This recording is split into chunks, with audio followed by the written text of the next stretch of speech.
जय श्री गणेश। भगवान गणेश की कृपा सदा सर्वदा आप पर बनी रहे। आज के इस वीडियो में हम पाठ करेंगे संकष्टी चतुर्थी पर सुनी जाने वाली भगवान गणेश की 2 कथाओं का।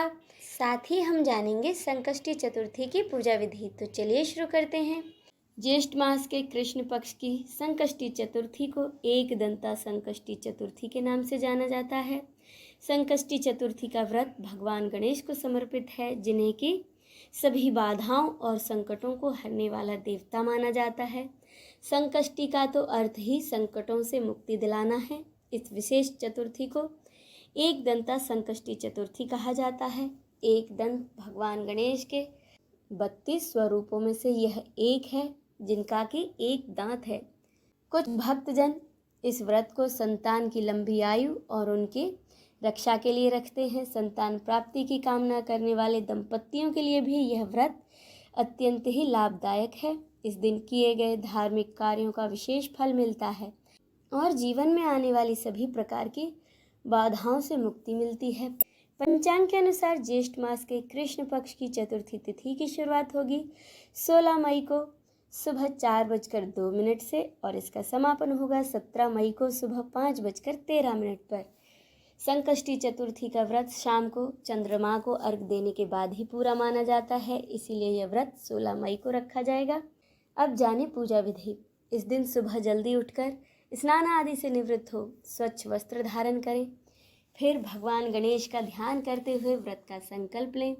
अब घर के मंदिर की अच्छे से साफ सफाई करें और या तो घर के मंदिर में या फिर किसी एक चौकी पर पीला या लाल कपड़ा बिछाकर भगवान गणेश का आवाहन करते हुए उनकी मूर्ति या फोटो की स्थापना करें। अगर आपके पास भगवान गणेश की मूर्ति है तो उसे गंगा जल से स्नान कराएं, या फिर आपके पास उनकी फ़ोटो है तो उस गंगा जल के छींटे मारकर साफ कपड़े से पोंछ दें। फिर भगवान गणेश को लाल या पीले रंग के वस्त्र अर्पित करें। भगवान गणेश का तिलक करें। भगवान गणेश को पीले या लाल फूल और दुर्वा घास अवश्य अर्पित करें, क्योंकि दुर्वा उन्हें अत्यंत प्रिय है। इसके बाद गणेश जी को मोदक, लड्डू, फल और अन्य मिष्ठानों का भोग लगाएं, घी का दीपक जलाएं, धूप जलाएं और अंत में उनकी आरती करें। पूजा करते समय भगवान गणेश के मंत्रों का जाप करें, जैसे कि ओम गण गणपते नमः या फिर ओम वक्रतुंडाय हुम। एकदंता संकष्टी चतुर्थी की व्रत कथा सुने या फिर पढ़ें। रात में चंद्र दर्शन करके चंद्रमा को अर्घ देने के बाद ही अपने व्रत का पारण करें, क्योंकि संकष्टी चतुर्थी का व्रत रात में चंद्रमा को दर्शन और उनकी पूजा के बाद ही खोला जाता है। पारण में सात्विक भोजन ग्रहण करें और अपने सामर्थ्य अनुसार गरीब और ज़रूरतमंदों को दान अवश्य दें। अब सुने इसकी व्रत कथा एकदंता संकष्टी चतुर्थी की। वैसे तो कई कथाएं प्रचलित हैं, उनमें से ही एक लोकप्रिय कथा के अनुसार एक बार मदासुर नामक एक राक्षस ने देवताओं को बहुत परेशान कर रखा था। तब सभी देवताओं ने भगवान गणेश की शरण ली और भगवान गणेश से मदासुर से मुक्ति दिलाने की प्रार्थना की।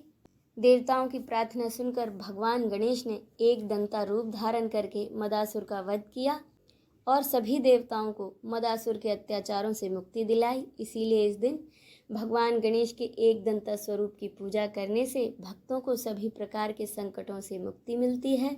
16 मई शुक्रवार को चंद्रोदय होगा रात 10:39 पर, यानी कि रात 10:39 पर चंद्रोदय होगा। हालांकि ये समय शहर अनुसार थोड़ा अलग भी हो सकता है। एक नगर में एक मालिन रहती थी। उसका पति नहीं था। उसका एक 4 साल का बेटा था। उसकी सास बहुत ही कठोर हृदय वाली स्त्री थी।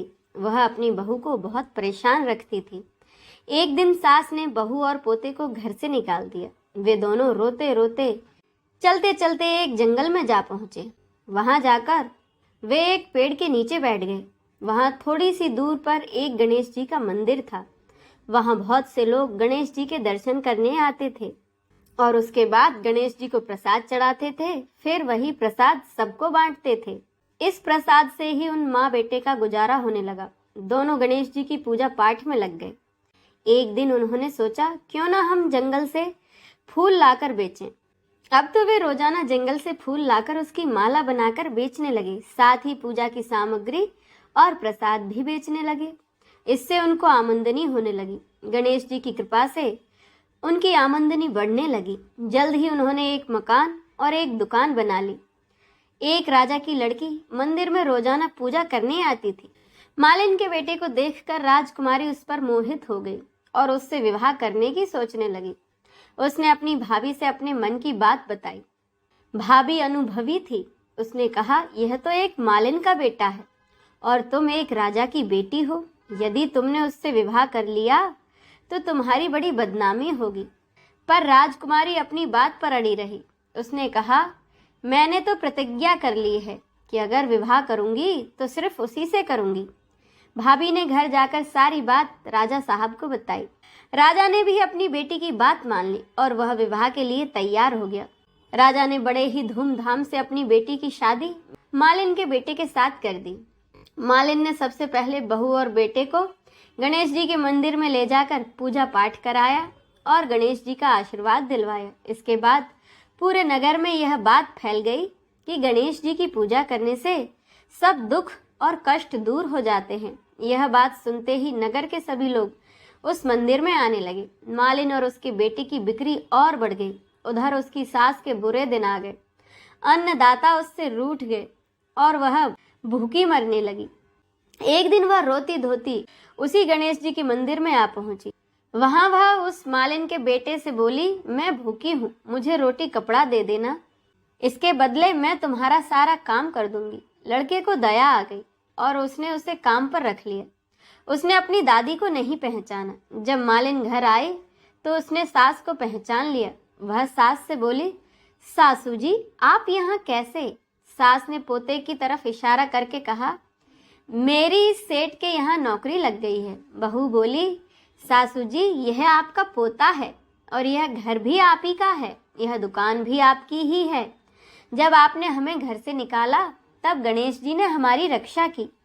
बहू की बातें सुनकर सास बोली, मेरी करनी मैंने भोग ली। बहू बोली, सासू जी अब आप हमारे साथ ही रहो और अपने पोते का सुख देखो। हे गणेश जी महाराज, जैसा सुख आपने मालिन को दिया है वैसा ही सबको देना। बोलिए विघ्नहर्ता भगवान श्री गणेश की जय। माता पार्वती की जय। हर हर महादेव।